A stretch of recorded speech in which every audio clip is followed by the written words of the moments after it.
Welcome to session number 5 of Church History 2 at the VBC Bible Institute. We welcome you to our studies today. Trust you're having have had a wonderful day, according to what time of day you're listening to this.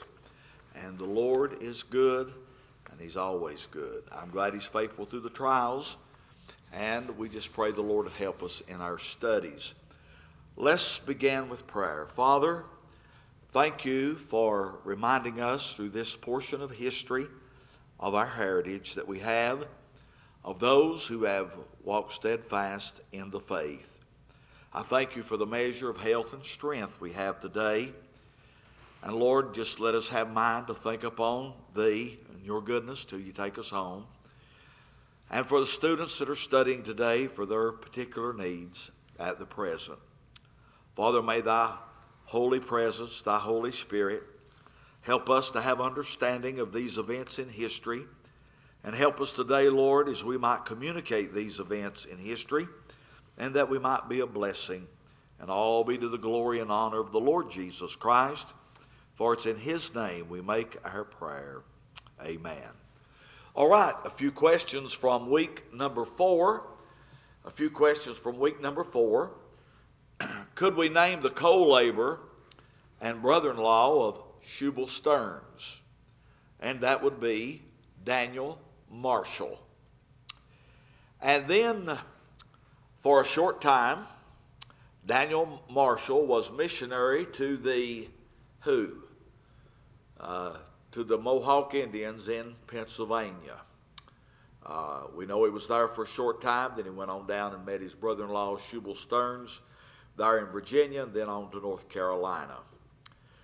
Now, Stearns and Marshall were referred to, of course, that is by the enemies of the Baptists, referred to as the blank blank from New England. They were referred to as the strolling preachers. The strolling preachers from New England. Last week, we looked at the church plants that took place from Sandy Creek. There were 3 particular main ones. Of course, we know from these church plants there were other church plants. But could you name one of those main church plants?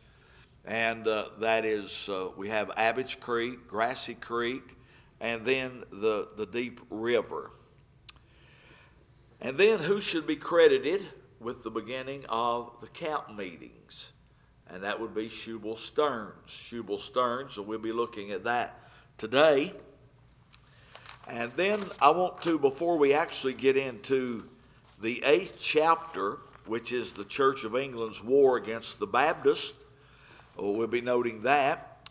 Last week, I'm pretty sure I failed to mention it or to cover it, and that was the conversion there of L. Nathan Davis on page 150 and 151.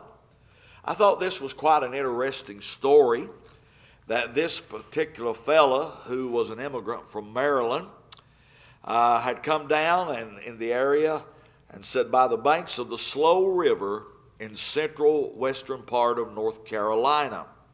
Well, he'd heard about Shubal Stearns, and he heard about on this particular day that Shubal Stearns, being a small man, was going to baptize a very big man by the name of John Stewart.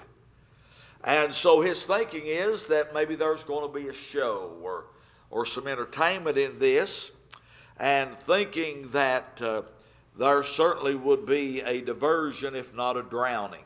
Of course, the account doesn't go on to tell us. I'm sure the baptism went well.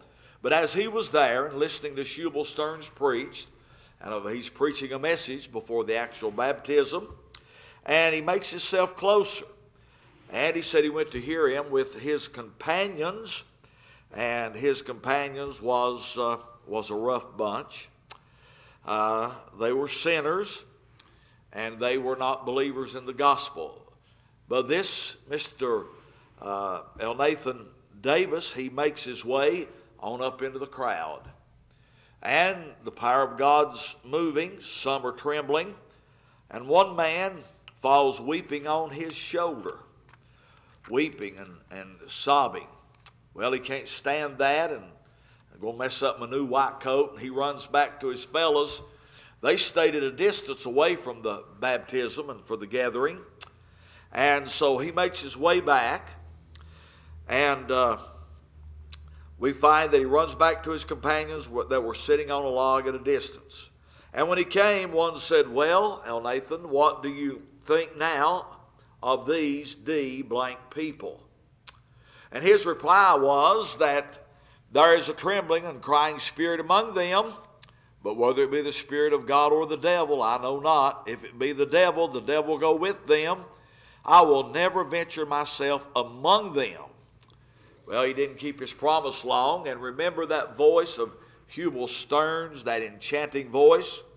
Well, he was drawn back down into the congregation, and as he was drawn into the congregation, he was overcome with conviction, and later he was converted.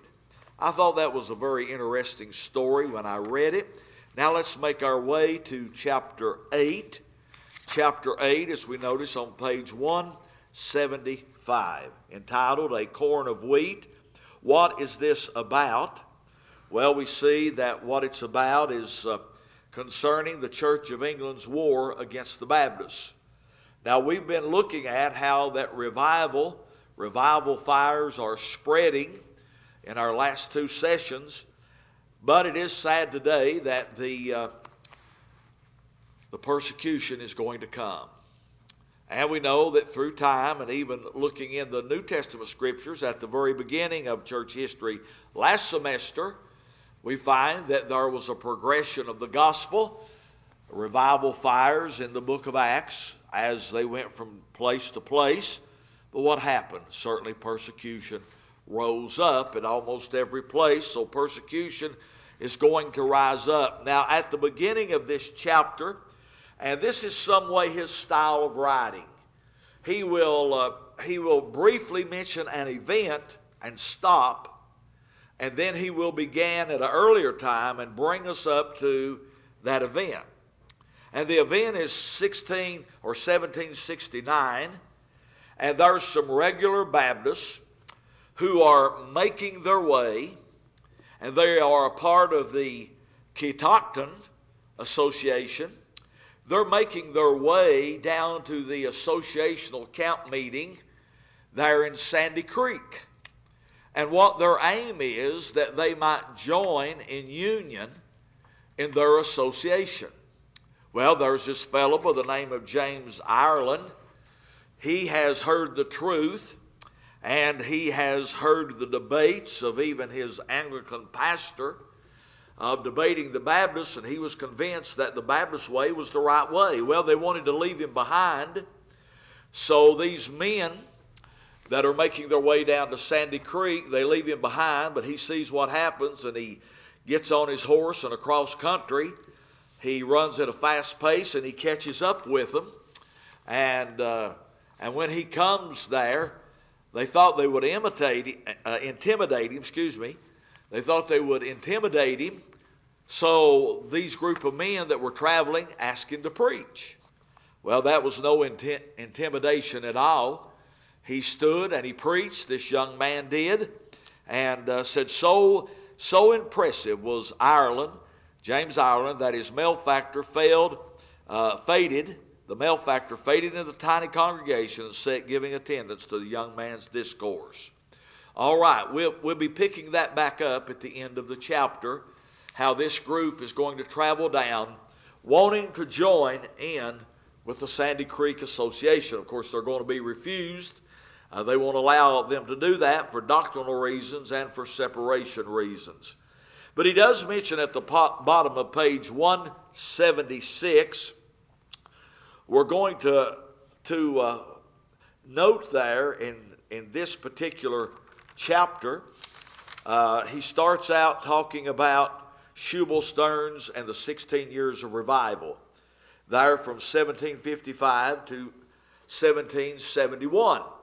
Now, if we go back to the middle 30s, we find Jonathan Edwards and the Great Awakening beginning, and George Whitfield's preaching. We come on up through the years, And this brings us to that great revival in the South that we've been talking about. And we made mention last week how that there were 16 years, probably I said 15 to 20. He mentioned 16 particular years that the greatest revival in American history. And he said even perhaps fruit from the revival made it the greatest revival maybe even in all of history. And of course, besides that, it took place in the early church. All right, there on page 177 and 78, he begins to describe the camp meeting. And actually, it was an associational camp meeting. And it said there at the top of page 177 that Shubal Stearns, he thought that the association was really a good idea. And we know there's different associations today, and some have become liberal. There's even Baptist associations that have become liberal today.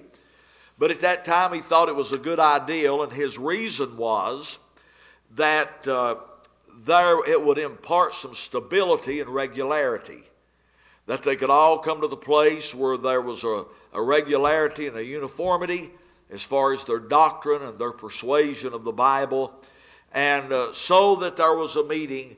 The first meeting there was set for January in 1758.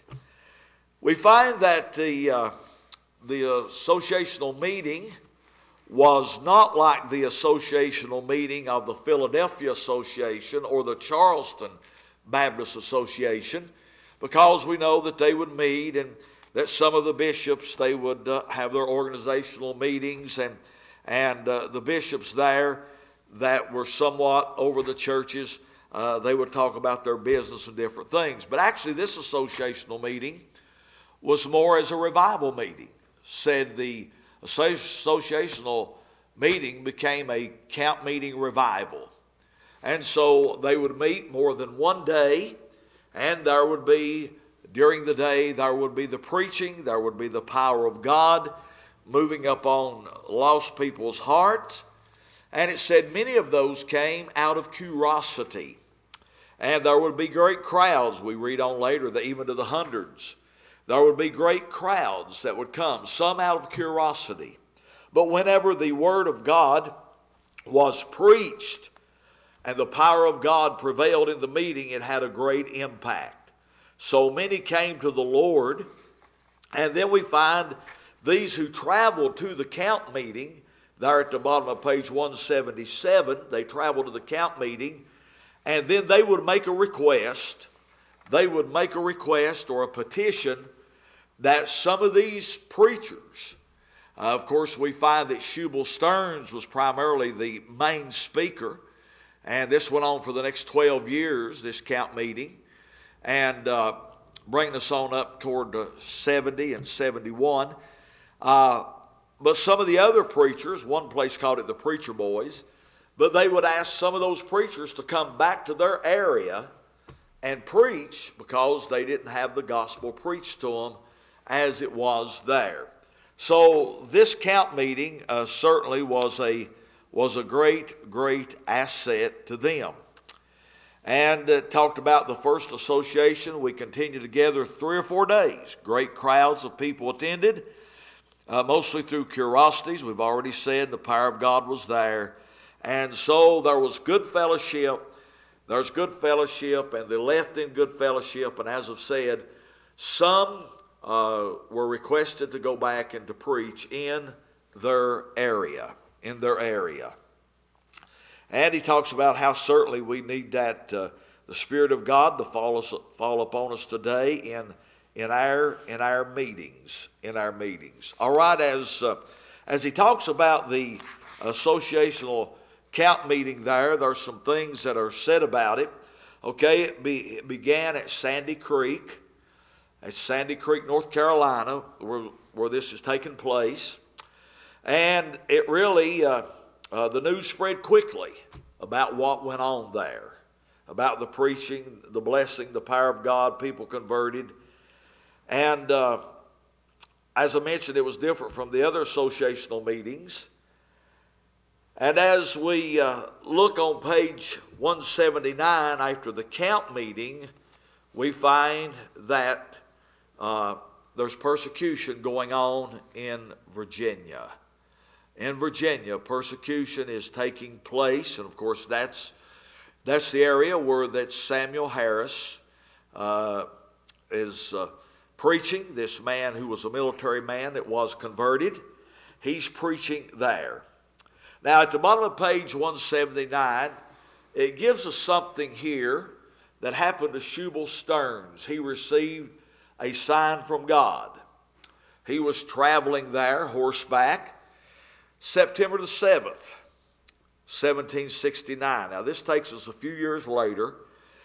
The reason he's telling us about this right now, he's going to show us and take us to this point. Now in 1769 there was a great storm. He was ascending a hill. He's on his way home, and he dismounts his horse, and on the horizon there is a large white heap like snow, rising to 15 to 20 feet in the air, and 15 to 20 feet above ground, but it fell to the ground in three parts. The larger part fell to northward, the smaller part southward, and then a smaller part that was brighter that stayed there in that one place. And Mr. Stearns, he wondered if God was showing him that there would come a division later. And certainly that division, it came. That division came, and we're going to see that in the last associational meeting how it was divided into three different groups. On page 180 to 84, he begins to talk about the War of the Regulators. Of course, we'll see them all the way through the chapter. But the War of the Regulators, what were they? Well, he points out very clearly on page 180 that the War of the Regulators, he repeats it twice, was a war against the Baptists of Central and Western North Carolina. Central and Western North Carolina.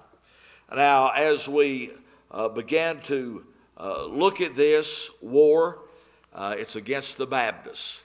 And we're going to find that in North Carolina, there begins to be political persecution from the leaders in North Carolina, reminding us of what went on back in the 1600s, early 1600s over in England, and 100 years earlier, what happened when they first came to America in the 1600s. All right, the War of the Regulators was a war against the Baptists in Central and Western North Carolina. And he goes on to talk about how the Baptists surge. The Baptists are growing. People are being added to the Baptists, as he points out on these two pages, page 180 at the top of the page and 181. And the Episcopalians, it was in their mind, and they were attempting, and he said had been for 66 years, top of page 181, of having national supremacy. The Episcopalian Church wanting national supremacy. Well, before the War of the Regulators, said Law had established the Church of England in North Carolina, so it had been established. From the old country, that church was established. Of course, they wanted to be the prominent church. We know that from the Anglican Church, referred to as the Church of England, the Episcopalians, the Presbyterians are shoot-offs from this. But it said there were three sets of taxes that were levied. And he talks about the three new taxes. What are they?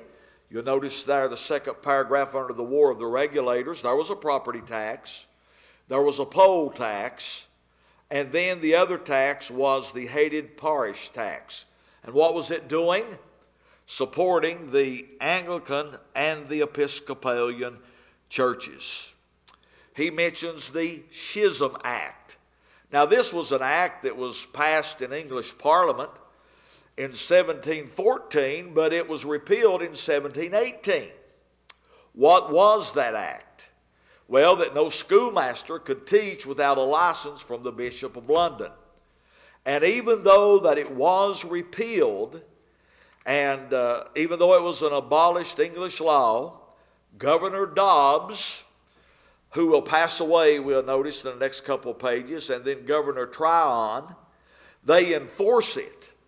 They keep enforcing this law even though it's been repealed. Well, so we have these new laws, new taxes, and this law is hindering the separatist believers, the separatist Baptists, hindering them concerning higher learning, and having to let them choose, or only from a certain group educators could be chosen.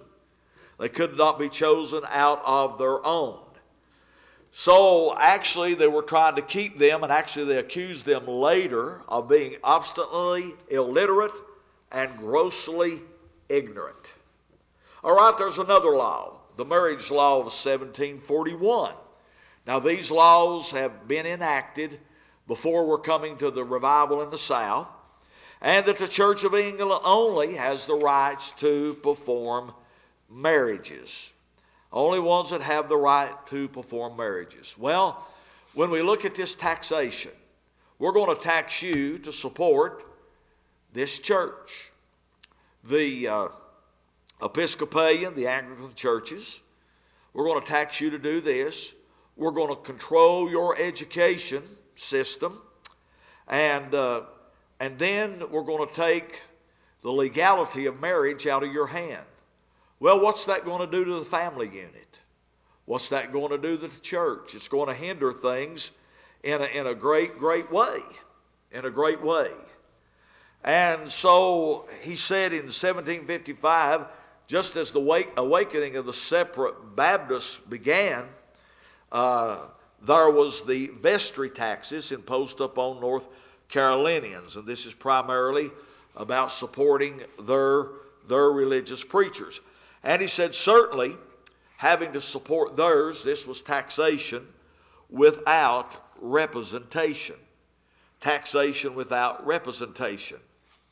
Now, think about that just a moment, or we're going to see this as we go on. So there's the tax to support this particular church. So they're going to make the Episcopal and the Presbyterian. Governor Tryon, he's going to push these two beliefs himself. He's pushing these beliefs himself. And what are we coming to? We're coming to that state religion. All right, he said here was a form of taxation without representation. This went on in Massachusetts 100 years earlier, that was mentioned. And this is going to be a lead up, certainly, to the revolution. We're finding this is leading us up to the revolution in America. 182, page 182, the Proclamation Act of 1763 established a boundary that prohibited migration of settlers west into the mountains. So we know in central North Carolina and west of central North Carolina, that's where the greater movement of the Baptists was at. So if we will tell them you cannot migrate any further west, this is going to limit them in their growth. So we find that the devil is using the laws of those who are governing and the certain acts and laws that they pass. And he said this proclamation was so heinous to the people that Thomas Jefferson actually made a direct reference to it in the Declaration of Independence. In the Declaration of Independence. Now, there's a protest against the Marriage Act and these other things on this same page, in the middle of the page. He says the Sandy Creek Baptist Association that was formed in 1758, but in September of that same year, there was 700, and he calls them pre-revolution patriots. 700. They formed near the Jersey Baptist Church to protest the Marriage Act. They're called a mob, and then later they're going to be called the Regulators. That's why he's referring to it as the war against the regulators. The war against the regulators. So they are protesting the Marriage Act, as he tells us there. And then it said the mob, about 700 strong, had formulated its demands into certain articles. One article demanded that the vestries should be abolished and that each denomination should pay its own ministries. Should pay its own ministries instead of having to pay for somebody else's ministry. All right. Now, what is going to happen at this point? What is going to take place? Well, there is a belittling and of the separatist Baptists, and they begin to have different names. And we've seen that even before they came over from England, the Opinionists, and a lot of different names they are labeled with. Of course, they call them heretics, and they refer to them also as the strollers, and now they're going to be called Anabaptists. This word Anabaptist comes back up, and why is that? Well, he tells us it's going to connect them back to England, to the heretics in England, of Europe and England.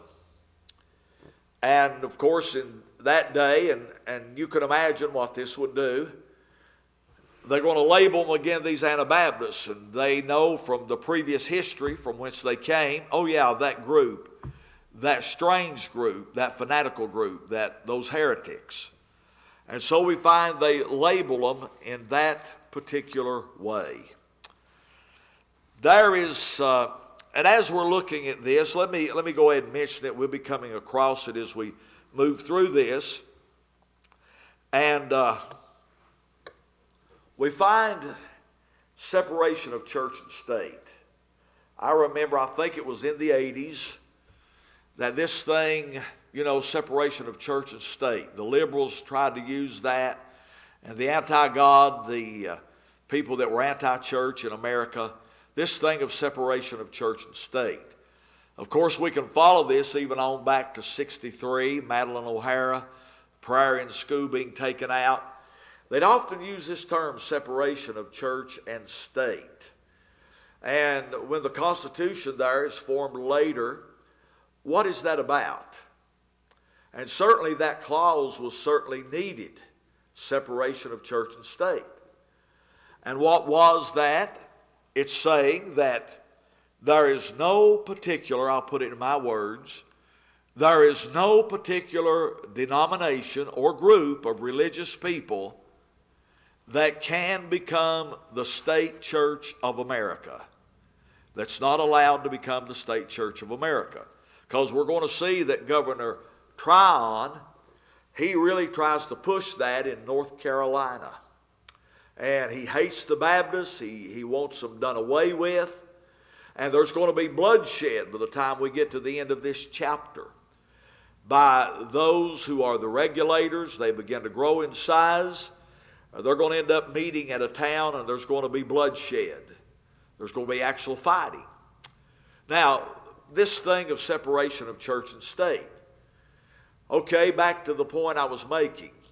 Whether you go back to the 60s of prayer be taken out of school or coming on through the 70s and 80s and so on, they tried to project this myth, that is the myth of separation of church and state, saying this, that you could not pray, you could not make a reference to God, or you could not read the Bible.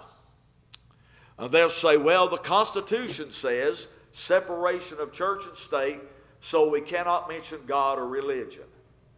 But that's not what it said at all. What it said was that no particular religious group will be able to become the state church. So the Baptist is not the state church in America, neither the Catholic, Presbyterian, or any other at our present day. And what a blessing that is. What a blessing that is. All right, let me see how far I got. felt like I needed to just stop and explain that just a little bit more. All right, as we note there on page 183, this fellow by the name of Mr. Reed and Mr. Smith, who are in the standing order churches, and actually they're supposed to be a part of the Society of the Propagation of the Gospel. But really what that society we'll find out doing is to limit the Baptists and to promote the Episcopal Church. So what are they doing? Well, we find these words. They're the come up of referring to them as strollers, the opinionists, and saying again that they are grossly ignorant. They are the enthusiasts that are grossly ignorant and obstinately illiterate. And what else will they try to do? Well, we find that the Moravians, who settled in the Piedmont area of North Carolina, came from Central Europe for religious liberty. They had great admiration for the Separatist Baptists. And they even called upon the Separatist Baptists to come and to enlist their services that they might preach unto them. Well, they're going to try to put a stop to this, no doubt. As we turn on over to page 184, all right, as this thing is going on and the Episcopal, they know they're threatened, that multitudes of people are going to the Separatist Baptists, and this thing of infant baptism comes up again, and it's said that the Episcopal Church, they written tracts in defense of infant baptism and tried to spread them all abroad up the eastern seaboard. Now we come at the bottom of page 184, and as I think about this man, I think about him this way. As I read this, and I try to I've read this about 3 times, this chapter, I'm trying to get it in my mind. And I need all the help I can get, but I think about this man as being the devil's agent. The devil's agent. And that's Governor William Tryon. And that would, I think, would be the best description of him. And it's said there that he had looking at the second paragraph from the bottom of page 184, and by Mr. Dobbs, who was governor, we find he passes away March 28, 1765, and Tryon takes his place. But they call the Baptists the strollers. They hate the Baptists. They hate the Baptists. Later we find in the textbook he called the Baptists, now he's calling the preachers, referring to these preachers, he hates them. But even all the Baptists he refers to as rascally fellows. He has no love for the Baptists at all. And he's going to, actually the regulators, those who opposed all of these taxes and all of this unfairness, he's going to actually associate and say, well, all of them are Baptists, even if they were not, this group that opposed what they were doing. So there was a great hate. Now, it's said that Governor Dobbs, he tried to get aid to the Anglican clergy, and he dies. Well, Governor Tryon, he picks this up. He wants to enforce the Vestry Act that was made earlier. It said it wasn't widely enforced because when they, this Vestry Act, that is this support of their preachers, giving revenue and support to their cause, it never was stipulated who was going to collect that tax. So Governor Tryon, he takes it upon himself to get this done and get the taxes collected. Of course, he'll delegate men to go and do that. And not only did he take on the duty of collecting these taxes, and since the Baptists are growing and the Episcopal churches are depleting, he calls for clerical reinforcements. That is, to bring in more Episcopal clergy. And when he brings in more Episcopal clergy, somebody's going to have to support them.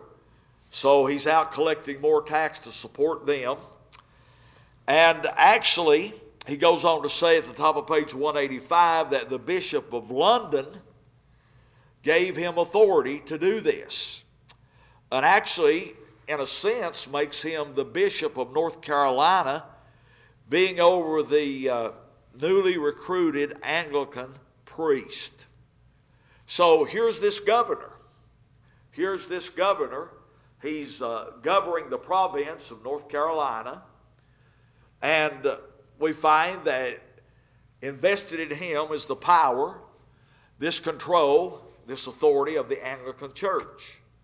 All right, these other taxes and laws, the Marriage Act, and these things that have come up, and he's going to enforce them. Of course, this is persecution against the people.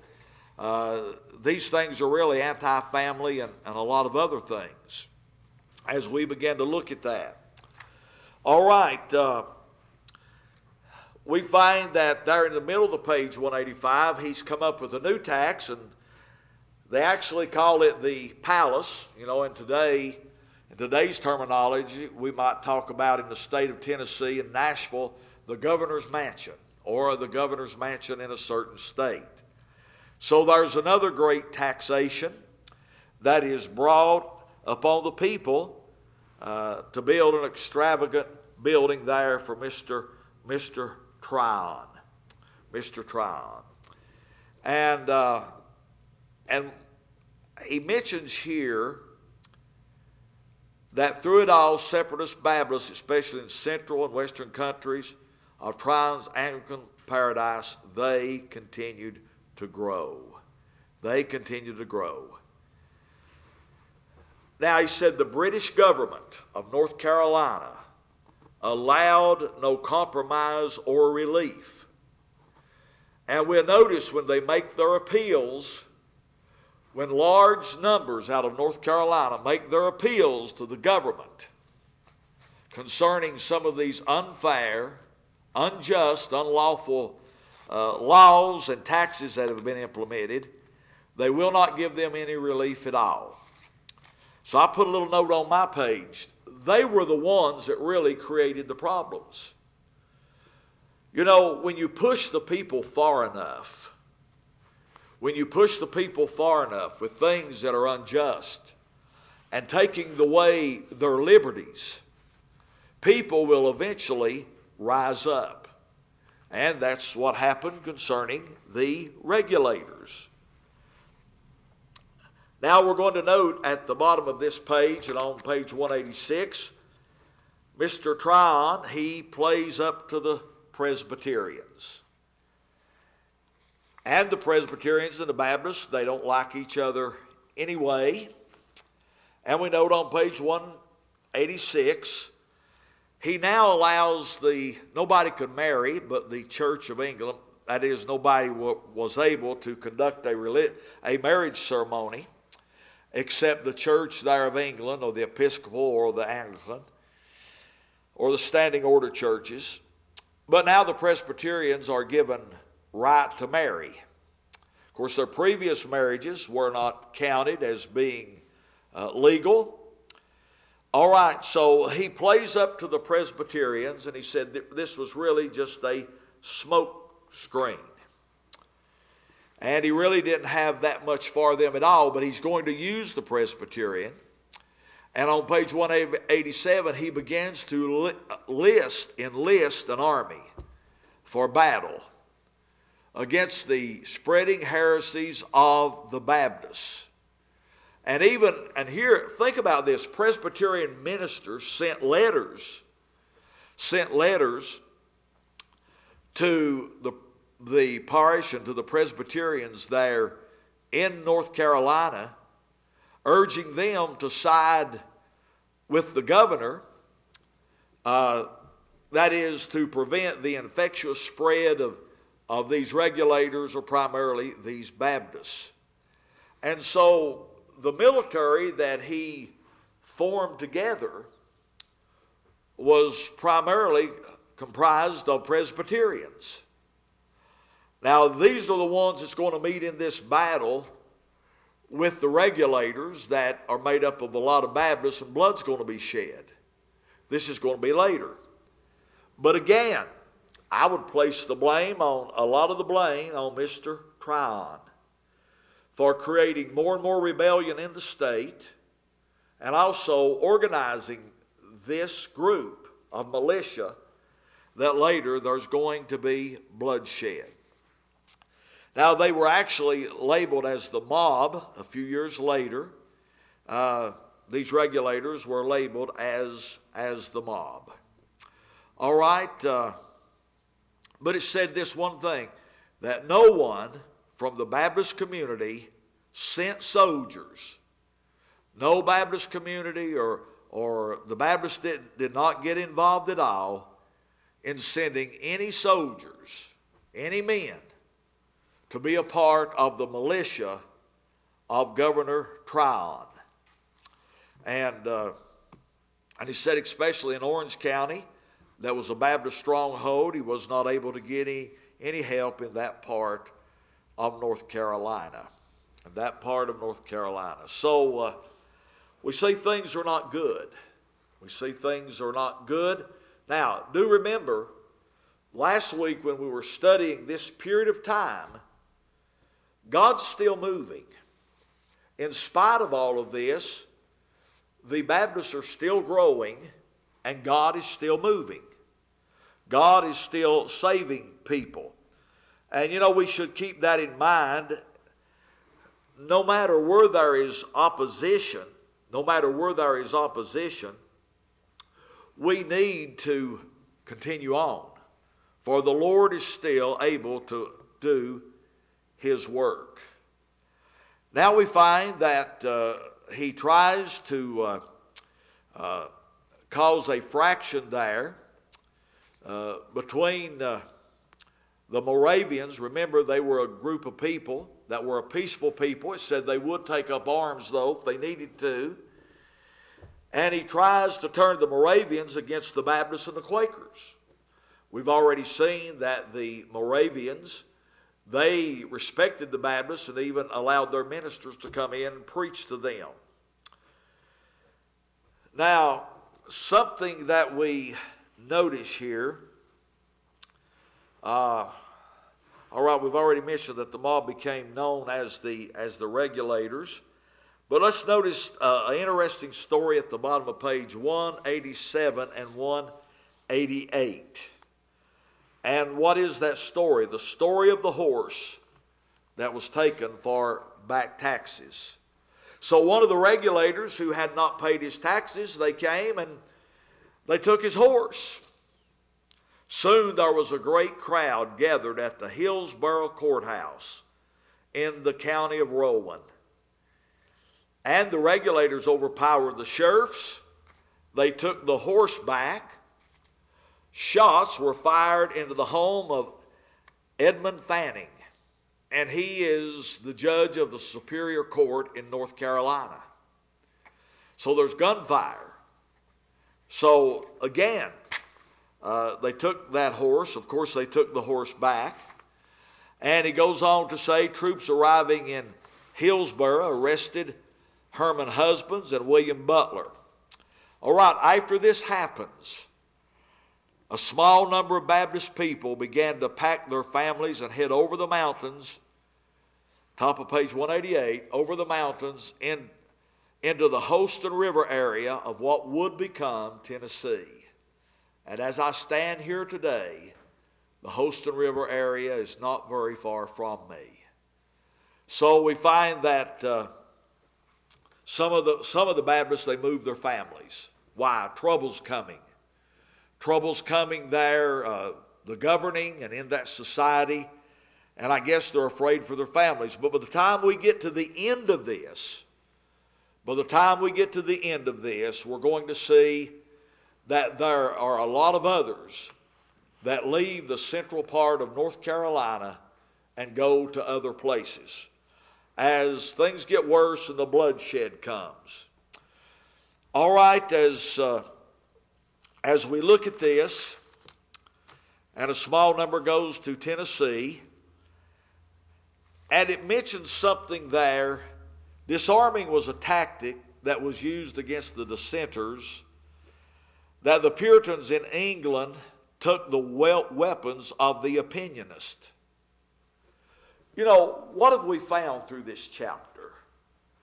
We've talked about control over religion, control over education. And then here, they didn't try this. He just brings this point up. That disarming was a tactic that was used in England, but they didn't try that in North Carolina. They knew it was more of a wilderness area, that is, it wasn't very populated, and disarming would have been impossible to try to take their guns. But can you imagine, as we're going to see more things that this Governor Tryon does, you know, these people needed their guns to protect themselves, really. They really did. All right, it said there was a lot of fraud, and he mentions one other thing, that there was now a law made against peaceful assembly. Of course, we are glad now that in our Constitution we have a right for peaceful assembly. Now, why did they want to take away peaceful assembly? Simply this, to keep the regulators from having their meetings. Of course, we know this is not going to stop anything. This is not going to stop anything at all. Now, when we look upon that page, we see the extortion and the fraud. As we note at the bottom of the page of 188, what's going on there in the province of North Carolina? He said it's basically being operated by an old boy network of cliques and of clubs, the good old boys, you might say, and with, of all things, the Masonic Union. The Masons are getting involved, and of course the Masons are not particular friendly to the Separatist Baptists. They're on the side of Governor Tryon. And he mentions that indeed Edmund Fanning, which is, he was a judge of the Superior Court. Now what's he boasting of? That their union, that is the Masonic Union, was so strong and widespread in the county that the common people were powerless to elect other officers. They're saying that the good old boys, the cliques and the clubs, the Masonic order, that we're controlling things. And the common people that are out there that are believing the Bible, this movement, Baptist movement, most of the people are going to it, they can't get anybody elected because we're in control. We're in control of things. And so that was actually what was happening now in North Carolina, saying they were powerless to elect officers will be in control. And we'll find that if you follow the Masonic order, you would find that there was corruption also later concerning that, the things that they did in our government. All right, so the people, as they have done before, they bring their petitions before the assembly in 1769. They asked for a reform in the vestry taxes, the marriage law, and tax collection. All these things that we spoke of earlier that were abusive and that were against the people. They try to get them to remove that. But even their petitions were not even recognized or noted. They were not even noted. They were not even recognized. Well, we find a lot that is going on. And now we will begin to see. We note here on the very first page of this chapter, we talked about a group of regular Baptists that were coming down from the Catoctin, the Catoctin area. And they were coming to wanting to unite in the association with the Separatist Baptists. Well, this has brought us to that place. And we're going to look at the particular associational camp meetings that took place. We'll be doing that next week. We won't try to get into it right now. But it said the regulators were, at this time, were growing restless. And they make demands for reform. Now, these regulators, they're not a small group. It's a large number. But they're still ignored because the others are in control of the government. Now, remember this, and I'll mention this and then we'll close here. Remember whenever Shubal Stearns I try to say Storm and Stearns at the same time. Remember when Shubal Stearns went through that rainstorm and there was a certain sign that he seen of this great white formation as snow that 15 or 20 feet high that fell to the ground and went into three parts? Well, right now, as we'll note next week, it's going to happen. At not the next associational camp meeting, but the one to follow that will be held at Grassy Creek, there will be a division, and out of that will come three different associations. Then we're going to notice after that a lot of people will be moving. We'll be moving out of North Carolina to different places. But may it be like in the book of Acts chapter 8. May they have moved, and when they went, they took the gospel message with them. There's a lot of detail, and I do remind you that our brother, we know he's gone on to be with the Lord now, but the brother that wrote this took 5 years in compiling this information. And I've made reference to some other history of the South, and he has done a lot of work. He has done a lot of work in this. I know it's really detailed, and I know last week at the end we just brushed over a few names, but we tried to get more in depth with the events and what's happening here. So we're going to note next week these associational camp meetings take place, and then there's going to be a separation at this time. All right.